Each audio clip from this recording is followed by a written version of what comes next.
I hate socialism. Everybody that's a socialist ends up becoming communist, and the first thing the communists do is kill all the socialists. A lot of the women out there and the men are not doing well academically. That's okay. C students end up hiring A students to work for them. Everybody needs to get in the energy orbit of somebody that's more successful, more prosperous, healthier, happier, and uplifts them. And that's called, the high level languaging is called entrainment. My next podcast guest is a trainer. He's an author and he's a public speaker. Mark Victor Hansen is best known for his book, Chicken Soup for the Soul. It's sold over 2 million copies and now has over 500 million copies in print in 54 different languages. Be happy, never content, and make sure you're subscribing. Okay, welcome back to another week of the Stephen Sully Study. Now, as everybody knows, my journey is studying very successful people. Being in business myself, being also a boxer, because I box and competing on March the 5th.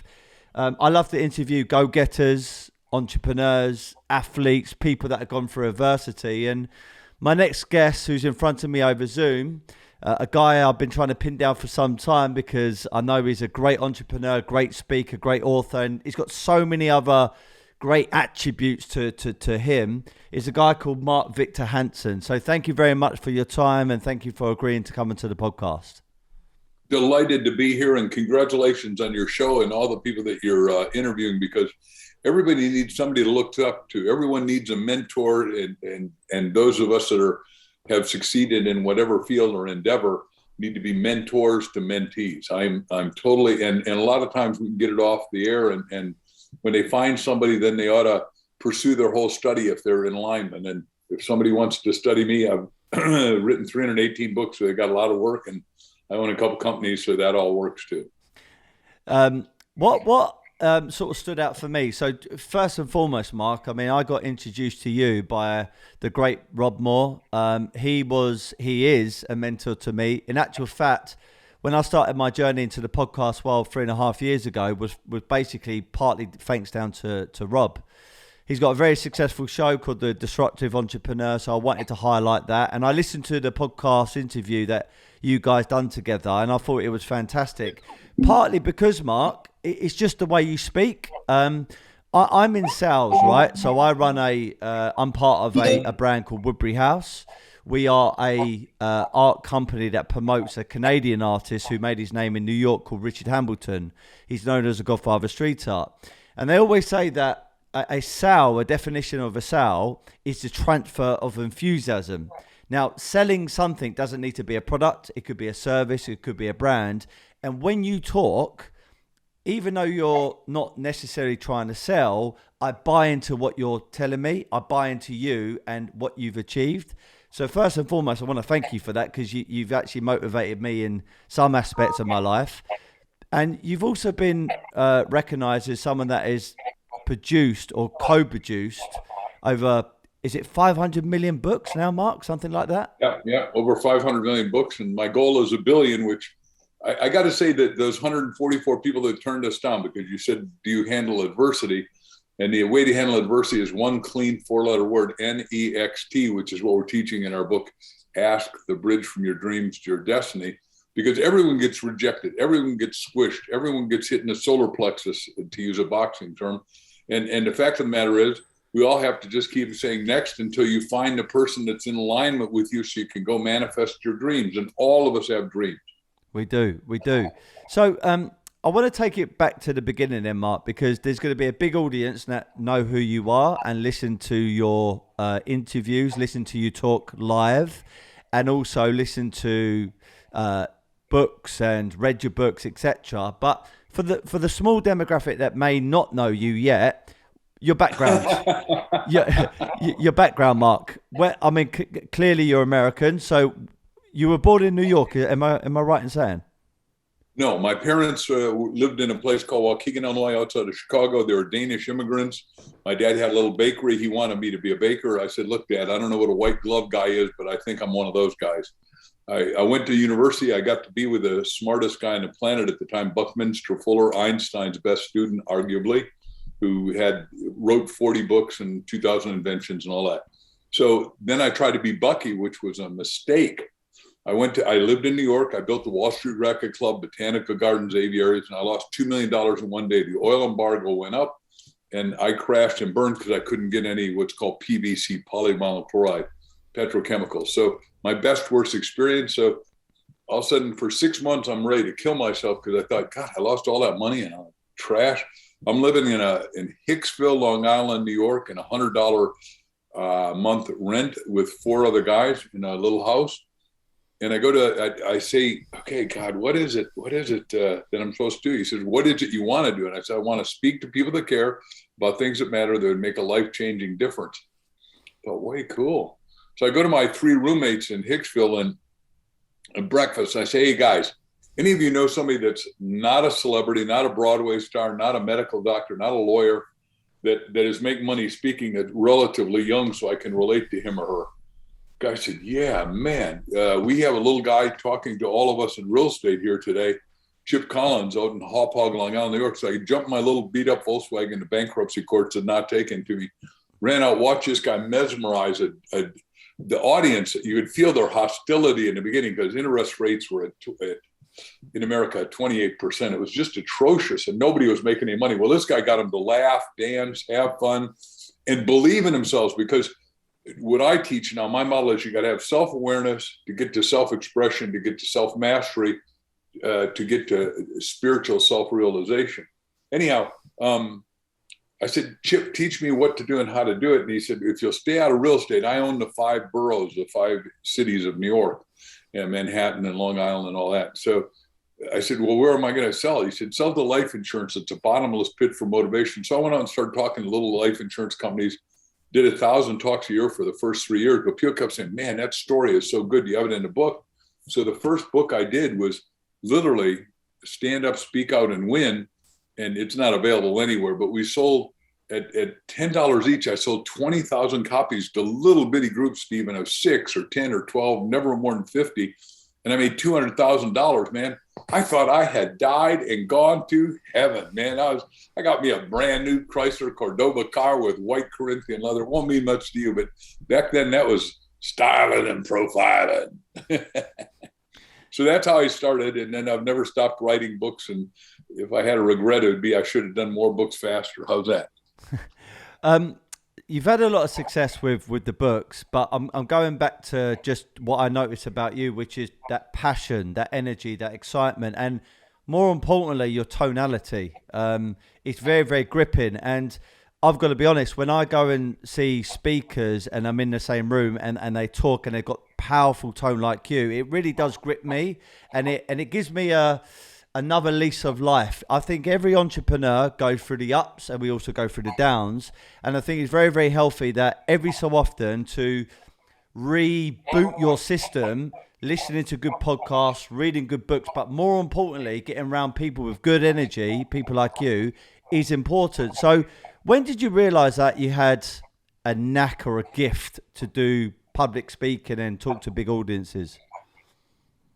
Wow, that's a great question, Stephen. So thank you. First of all, I want to go back to I want to hitchhike and agree with what you said first. And that is that everybody needs to get in the energy orbit of somebody that's more successful, more prosperous, healthier, happier, and uplifts them. And that's called, the high level languaging, it's called entrainment, E-N-T-R, you know how to spell. Anyhow, entrainment means that you get in their energy orbit. Now, people of a low energy, cast out a vibration that we can now take pictures of with Kirlian photography of a foot or two. People that spend their time like I do, talking to thousands, or my biggest audience, I guess, was 38,000, unless you count TV, then I've done hundreds of millions. But what happens is you send out an energy vibration, and the people that are ready, like what you're saying is, and that's who I've spent most of my life talking to, is entrepreneurs, salespeople, marketing leaders, business owners, and churches. Those are the markets that I do, and a few doctors. Anyhow, they get re-entrained because everybody has greatness hidden in them, and somebody can be the spark plug. Remember, it takes a little bit of a little match to light a candle. And if my candle's lit and yours isn't, got blown out because you said everybody goes up and down. The big languaging there is we all go through the vicissitudes of life. Somebody wrote that in the foreword of one of my books early, Dr. Joe Murphy, and I thought, there's a word I'll never forget. We all pulsate, which I'm going to show you how to handle that. But if my candle's lit and I go out of my way to stay pumped every day, I listen to motivational stuff like this morning. I was out exercising, early in the morning here. I do every day, and I'm 74 years young, and I'm going to live to be 127. But if my candle's lit and yours isn't, you light yours and mine. Doesn't take anything from mine. But if you go home tonight and you light two candles, put them together, it jumps fourfold.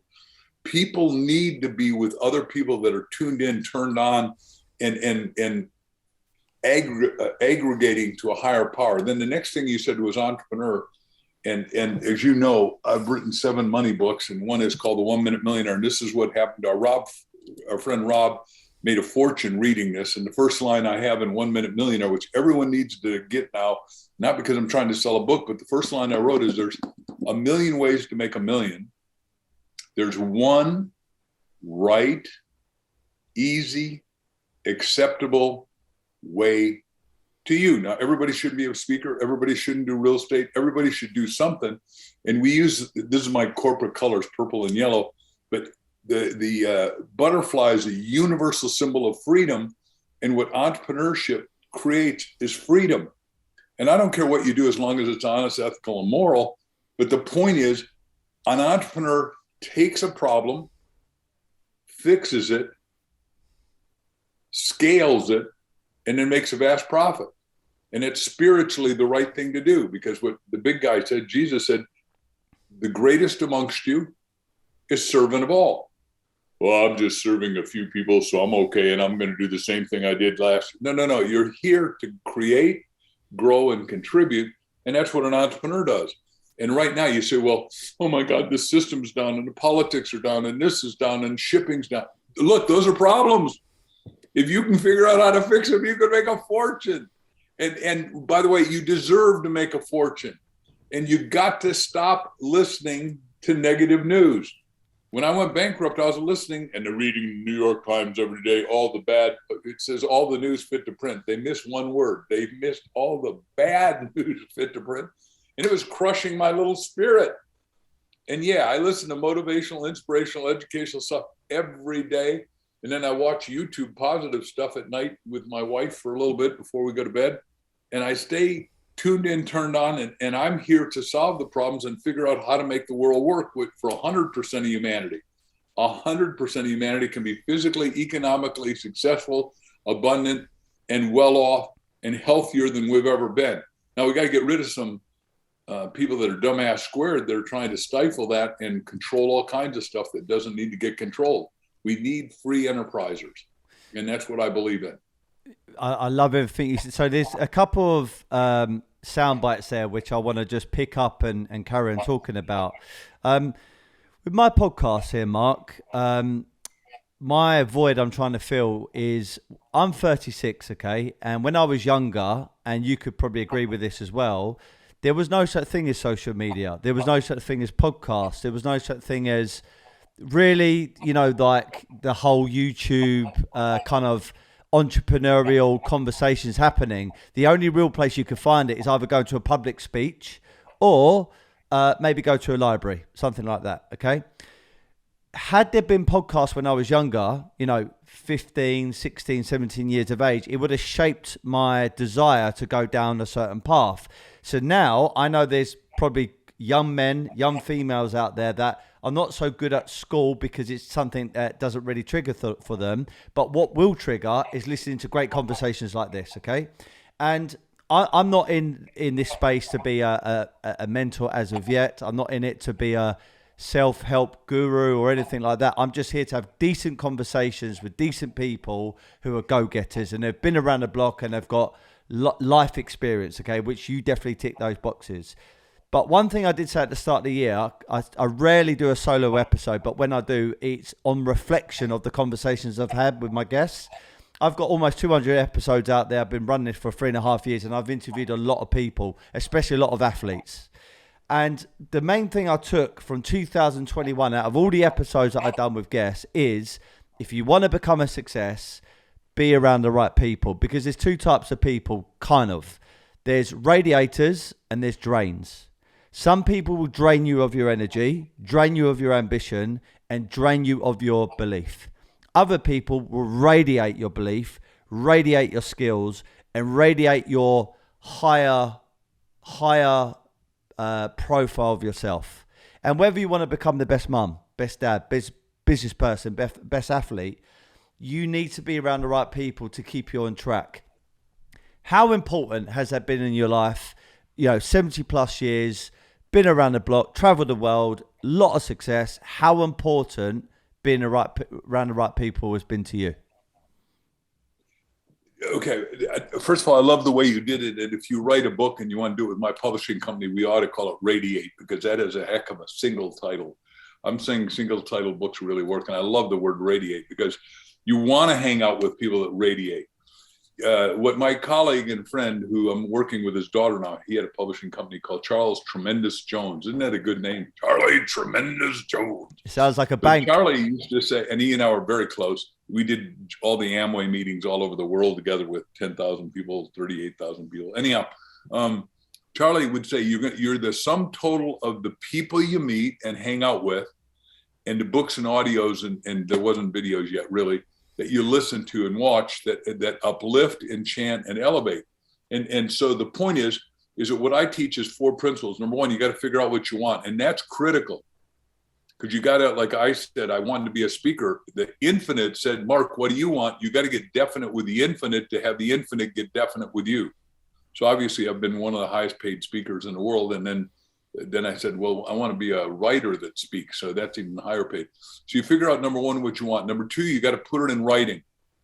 This is spiritual law. This isn't Mark's law. It says, write a thing, make it clear, it'll be established onto you, in Habakkuk in the Old Testament. Number 3, Solomon said, without vision, people perish. So you had a vision that you'd be a great boxer, right? You had a vision that you could do this show, that you could get other athletes to come on and spill the beans about what they did, what their course of training was, what their course of mental mindset that created their money set, success set, health set, family set, right? Life set, spiritual set. And then what you're really hitting on here is the 4th principle I teach, is called Mastermind Lines. And everybody should read Think and Grow Rich. And Great my book, One Big Millionaire, I think. But Think and Grow Rich interviewed the richest man of all time, who was today's dollars would be worth 400 billion. That's even more than my hero Elon Musk. Anyhow, although he's going to probably transcend $1 trillion, and we can talk to that. But Andrew Carnegie read through the New Testament, said Jesus never did a miracle, water into wine at Cana, until he had 12 disciples, synchrovesh, go in the same direction. Now in the end, Judas went sideways, and that's part of the story. But the fact of the matter is, he couldn't do miracles till he had 12. So Andy Carnegie created the steel company.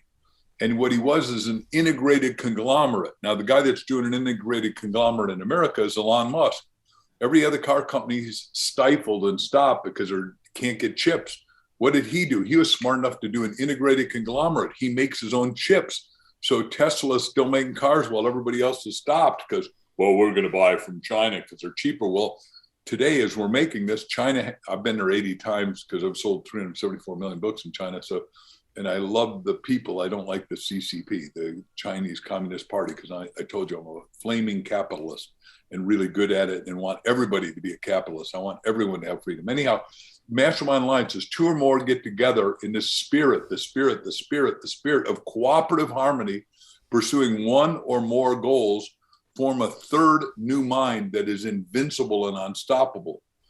Now, when Jack Canfield and I, created, the Chicken Soup for the Soul series, and we had 144 people turn us down, one of us would boost up, to use your term, radiate to the other one and uplift him to keep going, because, you get 144 rejections. In the book business, it's called pink slips, which it's like when you were probably in school, they give you a pink slip for detention. I expect you got in trouble like I did once in a while, just because you got a mind, and teachers and professors don't always get what you're doing.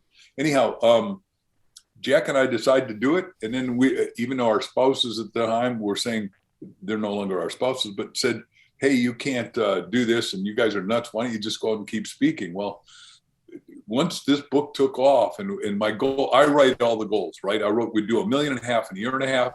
And we did that. We started June 28th, 1993. By Christmas the next year, 94, in December, we'd done $1.5 million. And I said, then we're going to do 5 million, and then we're going to do 10 million a year, and then 15 million a year. And by the way, all those goals are unachievable. So let me just hit on that real quick. I'm on the biggest show for Amazon called Amazon Bestseller with Mark Devin. And Mark says, you know Roger Bannister? And I said, heck yeah. First guy to run a 4-minute mile. He says, well, you're the Roger Bannister of books. I said, what a great thing to say, Mark. I thank you for it. But I said, two things. Number one, Roger Bannister was a medical doctor. He did it in 1953, and he had 4 guys running in front of him breaking wind. Did you know that? I didn't. So he had no resistance. That's number one. Number two is I said, Mark, do you know in the next week how many people broke a 4-minute mile? I said, no idea. I said, 119. I said, look, physiologically, anatomically, we are no different.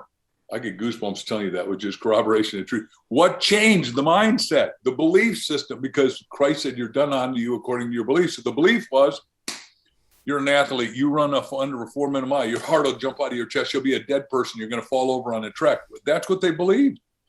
And this guy was a medical doctor and didn't believe any of that crap. And we all get sucked into crap. Sorry, that's not a nice term on using the show, but I think everyone got it. Absolutely. You just raised a book there, which you're very known for, which is Chicken Soup for the Soul. I heard on Rob Moore's podcast, The Disruptive Entrepreneur, which was a fabulous interview you guys both did. You said something which I didn't realize, that in China, they don't allow certain amount of self-help entrepreneurial books through, but every so often they'll let a few types through. Is that how you, because obviously there's a huge population over there, over 1 billion people. So is that how you become 2 billion? Okay. Is that how you became very successful with the books, because you penetrated that market? What happens is, and by the way, because we're in 58 different languages with my books, they didn't understand the word soul meant God, because remember, communism equals atheism. And when you go there, Mao, the first persons he killed, now he killed 78 million people, so he's one bad dude. Now Hitler killed 6 million, Stalin killed 58 million, Mao killed 78 million. That's why I'm opposed to communism at every level. Like right now, they've got 5 million Muslim slaves making Nike shoes, right? So it's problematic in my mind. There should be no slavery. There's no human born that should be a slave. Definitely. As far as I'm concerned. I am opposed like 100%. So I say, don't buy any Nike shoes until Nike cleans up its act and quits letting slave labor 100% make their shoes. But Nike is, anyhow, that's a whole political thing. And I know I shouldn't go too political here, but the fact of the matter is, we sold the books because they didn't understand the word soul. And like when I arrived in China the first time in I'm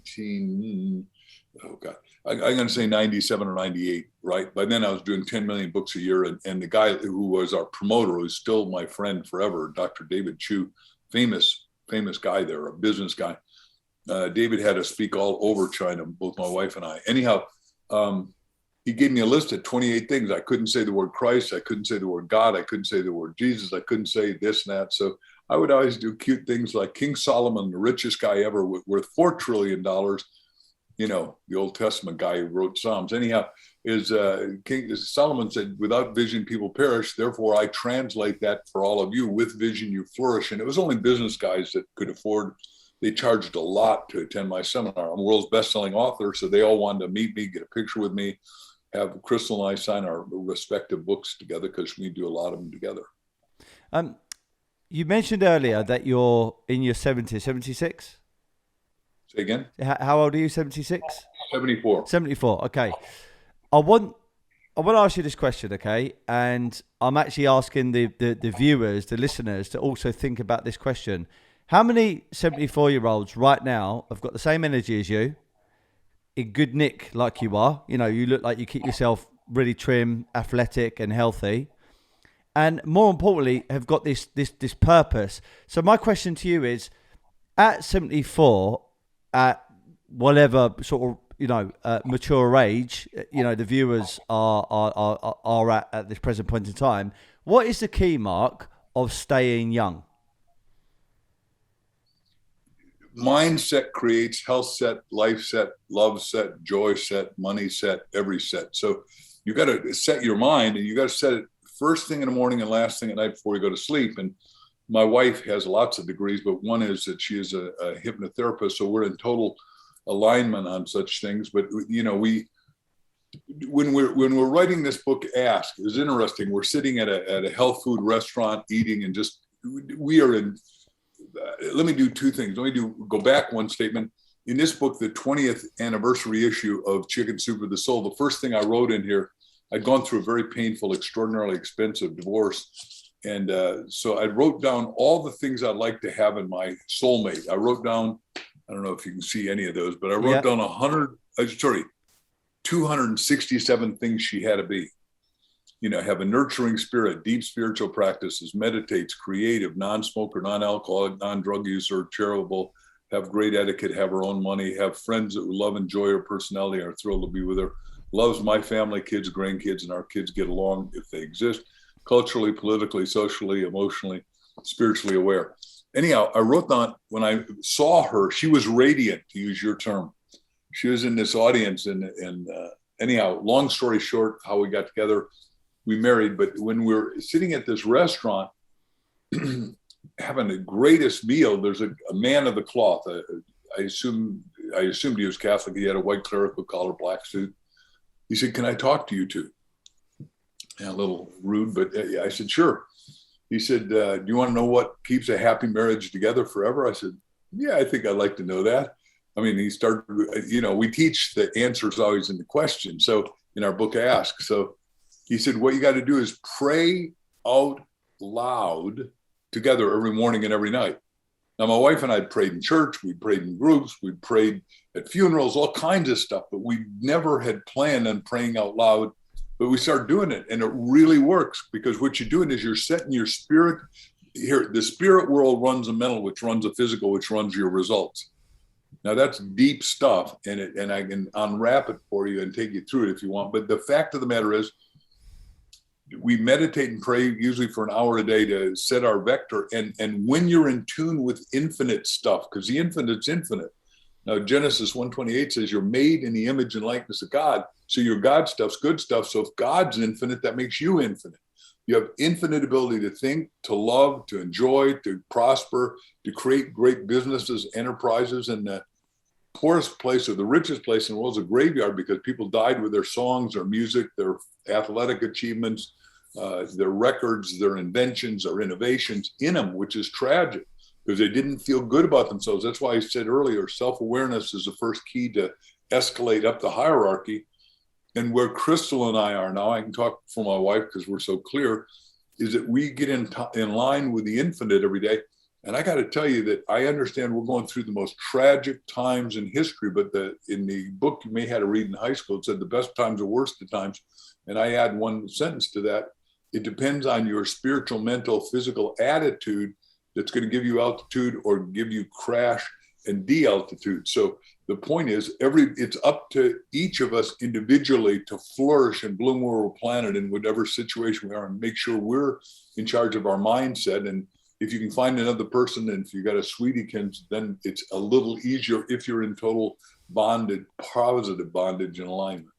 Bondedness, I think it'd be a better word than bondage. Bondage sounds like prison. I totally, I'm on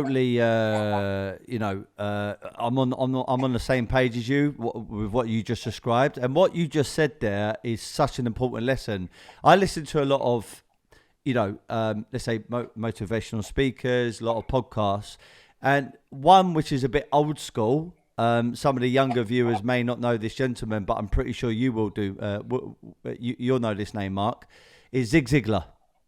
And he said, in life, whatever happens to you, you've got a choice. You can either respond to it or you can react to it. And he gave a good example. When the doctor gives you some kind of medicine or medication, okay, if he says that the medication, you're reacting to the medication, that means something's happening. You might be coming out in spots or acne, or, you might have an adverse effect. But if your body's responding to it, it means it's working. And in life, COVID-19, lockdowns, recessions, businesses going under, markets crumbling, you really have a choice. At that point, you can respond or you can react. And I get the impression, Mark, that you respond and you think, okay, what's the silver lining here? What is the opportunity? Things are changing and are developing, and I can either moan about the situation or I could do something about it. And I think that mindset, that simple mindset, and to actually go down the path of responding is such a healthy way to live. Would you agree? 100%. So two things, may I? First of all, Zig Ziglar and I did a lot of seminars together. And one day we were running together in the gym. We were in Boise, Idaho. There was a gigantic snowstorm outside, and we did a morning seminar. And before we had dinner at night, he believed in exercising late in the afternoon and getting a second day out every day. I believe in exercising in the morning to wake up my metabolic system, because sometimes I'm up in the middle of the night with these brilliant ideas because I program myself before I go to sleep.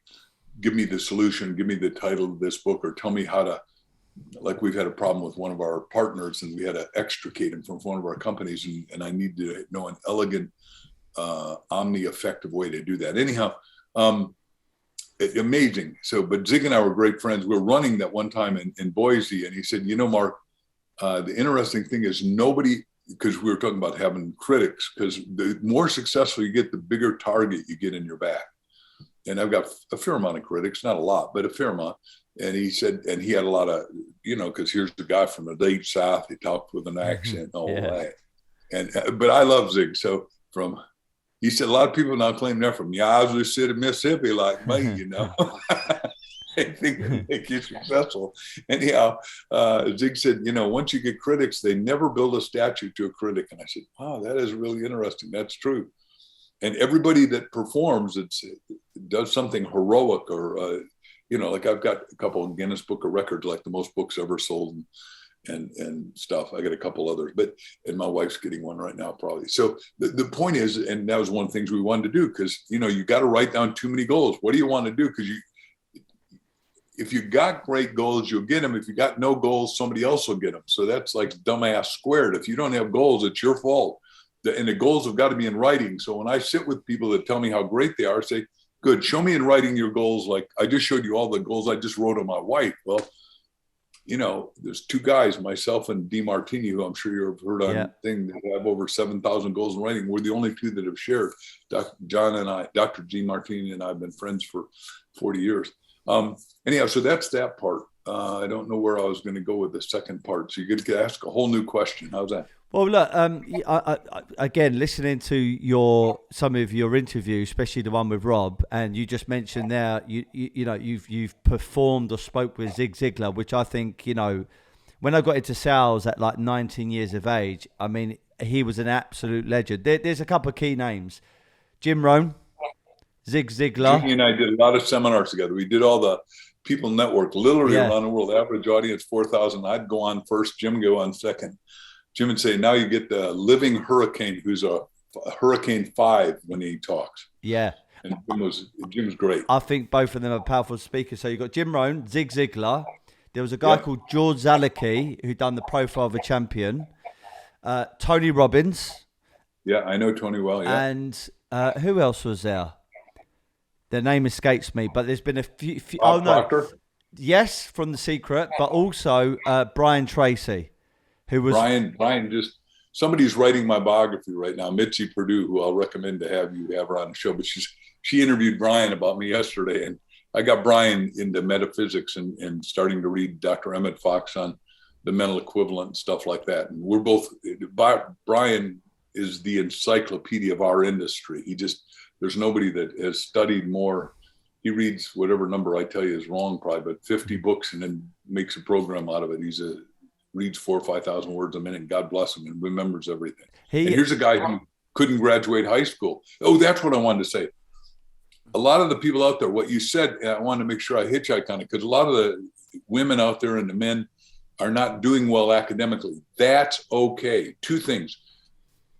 C students end up hiring A students to work for them. That's fascinating, because I'm a Horatio Alger Award winner, which means I came from rags to riches, been excessively philanthropic, We tithe on every book we did. And I even wrote a little book you probably know, which I'll send you electronically free if you want and give it to everybody, The Miracle of Tithing or The Miracle of Giving. Anyhow, it is mad. So number two is that in Horatio, we got two guys that got kicked out of school, essentially, a little overgeneralized, but at 13 years old. Well, the first guy is Quincy Jones, and Quincy Jones orchestrated all the music of Michael Jackson and We Are the World and all that.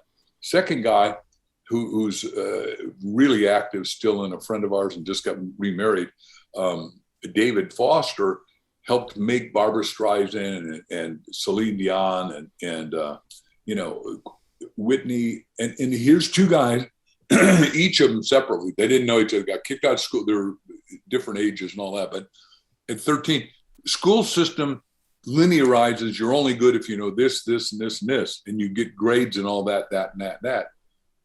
There's no way to see that both of them are going to be as far as I'm concerned. Now, you may have somebody else you like, Andrew Lloyd Webber, and I know his story, but these two guys are friends of mine and are the best, world's greatest orchestrators. I mean, they are maestros that can get the whole group to make harmonic music and bring out beauty that uplifts and elevates and catapults the story forward into radiance. How do you like that? Very, very, very good answer. You mentioned about age. What I loved about what you said at the start of this podcast, you're going to live up until 127 years of age. Now, I've always said to my family, and they think I'm crazy, especially my dad, is I don't listen to this, oh, you're meant to die at 80 or 85 years of age. You're not going to retire until you're 75 years of age. You're not going to become wealthy until you're really, really older. Fuck that. I'm not believing in those limiting beliefs. I will survive and live and thrive until I'm ready to hang up the gloves. And I've always said that I'm going to live beyond the 100, 110, 115 years of age. How are you so sure, going back to you, Mark, that you're going to get to a ripe old age of 127 years old? Well, first of all, I have a lot of doctors that I hang with that are positive doctors that believe in longer telomeres mean you're going to live longer, and we're tested and all that stuff.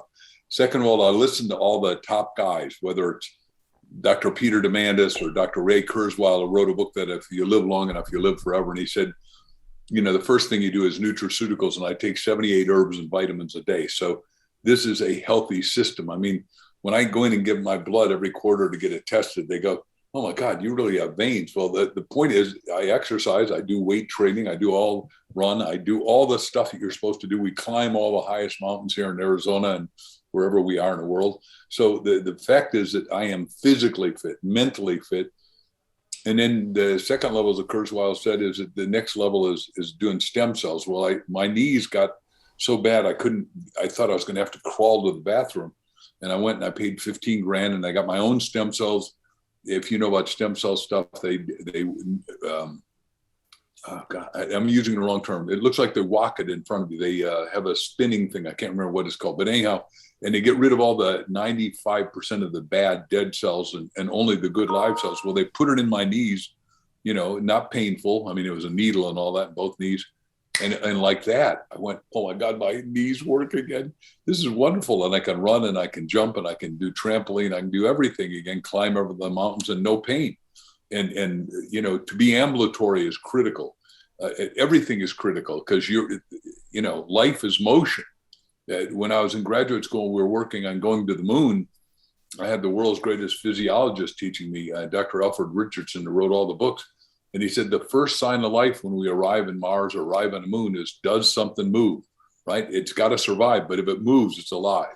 Now, here, the different thing, the highest level of physics, metaphysics, everything moves. Energy is everything. Everything is made with energy and everything's in constant movement. This chair I'm sitting in, from my point of view, feels solid, but the fact is it is moving. And over 200 or 300 years, it'll disintegrate because it is that, right? Yeah. But I will live to be over 100 because I'm doing 10 things right, and I do them pretty consistently because as an athlete, the deal is you want to push back your mortality if you're having a good life. Now, the point is, if you have a high quality of life, Then you want a high quantity of life. If you got a crappy quality of life, good, die at 60, 50, whatever the hell. Why would you want to live? But I love my wife. I love my kids. I love my grandkids. I love the products I'm creating. I love the businesses that I own are pushing the edge of the envelope. And I get to do these podcasts, which is back to your question a minute ago, is what's so mind blowing to me is that, back to opportunity is infinite. The minute I couldn't speak in a platform, by the way, here's what happened. I meant to tell you this. So our book Ask comes out. We got a great publisher, Anthony Zaccardi. And Anthony calls up and said, look, do you want to push back the publication? This is in like March when COVID was just starting. And I said, hell no, I don't want to push back. I don't ever stop. Nothing stops me. I'll figure out the solution. And then we immediately went on 400 podcasts, literally around the world. And the book sells electronically better than ever because they're buying them in Australia and New Zealand and in Vietnam. I'm the number one book, so everyone says, well, it only matters if you're number one in New York Times. Well, that's not true in my mind. Anyhow, we never pushed it back, and we kept figuring out new ways to sell books that nobody had ever thought of, because God in you is in your imagination, and your imagination is infinite, because if he's infinite and you're made in the image and likeness, then you're infinite. And if you stayed on the solution, like how are you going to do more books in less time and have more fun doing it than you've ever thought of? That's what we do. And we keep creating new ways. And I've got, even in this week, we've had 3 or 4 breakthroughs. I don't know if you read the book, but the first story is A Fable of Michaela. Did you read this at all? I haven't yet. I will do. Okay. So The Fable of Michaela was written by my wife, and it comes out of her prophetic dreams. And it is a phenomenal story, but we wanted to make it into a movie. And of course, I said, figure out what you want, put it in writing, and then visualize it so you see it and know what's going to happen. And then you build a dream team. Mind blower of mind blowers is that the most sold book, single book ever, is The Alchemist. If you haven't read it, you want to read it. Did you read it yet, Stephen? Alchemist, I have it, but is that by Robert? I can't remember his name. It's written by the guy Paulo. Anyhow, he's down in Brazil. Okay. He's a great writer, and it's a phenomenal book, and that's why it sold 150 million.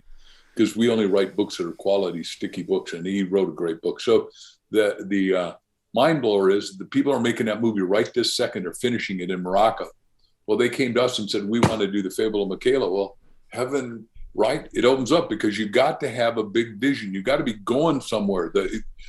I did a whole book that's standing behind me, How to Think Bigger Than You Ever Thought You Could Think, because the size of your question, back to this book, Ask, the size of your question determines the size of your result. If you came to me and said, I want more money, I'll give you $250. You said, no, Mark, that isn't what I wanted. That's what you said. Now, do you want to make 100,000? That's 250 work days a year at $400 a day. But if you want to make $1 million, which is easier than 100,000, then it's $4,000 per 250 work days. That's $1 million. I can teach you how to do anything you want, but you got to decide very specifically, get definite with the infinite so the infinite can get definite with you. It seems, you say, well, that's nice philosophy, but is it true? No, I've demonstrated the philosophy. It's not a question am I on trial? It's that every one of us is on trial. Every one of us has got to be tested each and every day. I mean, when you go into the boxing ring, if you haven't exercised for a week, your ass is grass. That guy's going to KO your butt. Is that true? Very true. And so obviously it's a high discipline that I happen to, thank God, my wife and I love to write. We love to talk. We love to think. We love to converse. We love great, grand, and terrific people that have expansive minds. So my question to you then, and I know you've probably hit on this in this conversation, but what is your mission now, Mark? Like, what is your actual life mission today?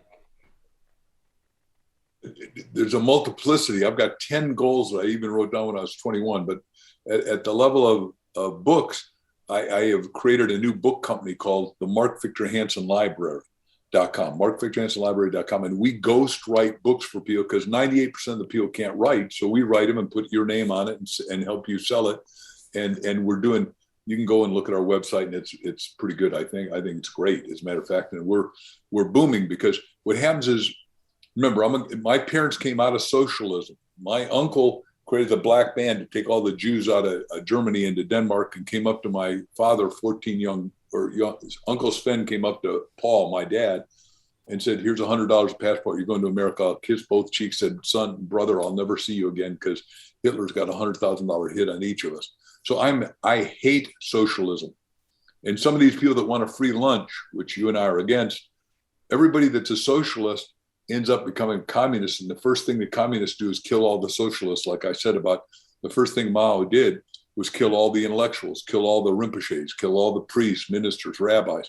So it's just, and then everybody that's educated, because they want to down level the things so they can control and put people in bondage. That's why I'm for free enterprise. It's got foibles, it's got mistakes, it's got it's got some issues, but it's like Winston Churchill said, it's the best of the three basic systems. Did I over answer your question? No, it was really good. So the next question, which is linked to this, is, and here's why I'm saying it. I believe in America, the culture and the mindset of entrepreneurs, money, selling is actually ahead of the UK. Because when I say sales or money or entrepreneurship, it's getting better. But certainly with the older generation, like my wife's parents, or maybe not so much my own parents, but I would say more her side, is they're got a bit of a dim view of it. Like my son Mason, so I've got two boys, Mason's 3, and my newest one is only 3 months old. And good for you. The conversation came up, which was, look, what would you like Mason to be when he's older? The first answer is he could be anything he wants to be. But if I had a choice, I would either like him to be an athlete, because I didn't pursue professionally to a high level being an athlete, whether that be football or soccer or boxing, etc. So I would love him to kind of fill a void for me, but obviously he needs to want to do it. So if he could be some kind of athlete, that'd be amazing. He could tour the world, become super fit, become super famous, make a load of money, be such an ambassador and be an inspiration. That'd be great. Or be some kind of entrepreneur. And to be an entrepreneur, you need to first and foremost be a good salesperson. And she straight away said, "Why would you want him to be a second car salesperson?" I said, I didn't say that. I said a salesperson. She said, "Yeah, but when I think of a salesperson, I think of a used car salesperson." And that's the kind of stigma that money, entrepreneurship, sales has kind of in the UK with the older generation. So my question to you is, how important is money for humanity? Okay, so money has 3 levels, which I'll teach you in a second. But let me go back, first of all, to just change the image from a car salesman to my dear friend, Richard Branson. We've been together a lot. I've been to Necker Island with my wife and I, and he always hugs her more than me. I don't get it. I don't know why Richard likes her. She must be an attractive lady. She's gorgeous. She's wonderful and the wisest person I know. I just couldn't resist saying that. But here's Branson, who started out not doing well in high school because he's dyslexic. He reads backwards and upside down. I'm not making fun of my friend. That is the is. And yet he writes a book a year, which he actually dictates. I've been with him in the island and we did videos together and had great fun.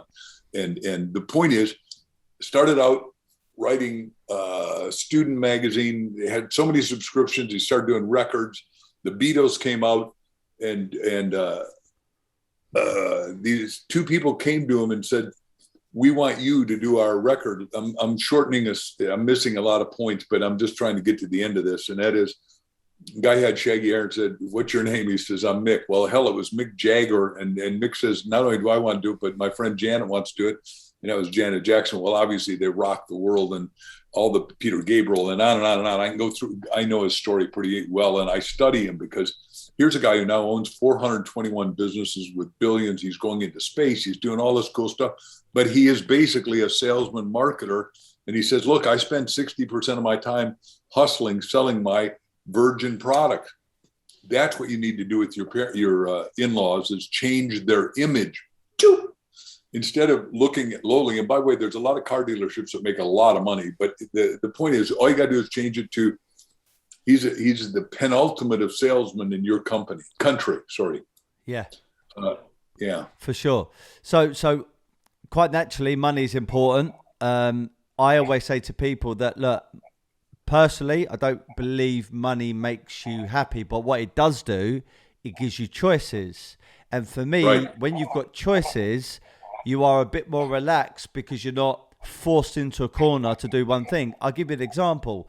If you're broke, and I'm not supporting crime and I'm not supporting doing anything illegal, but you can understand sometimes why sometimes on their backside, they got a family to feed, they got a mortgage, they're getting letters from the bank saying they're going to repossess their property, their business or their market has gone under, and then they start selling something like drugs, okay?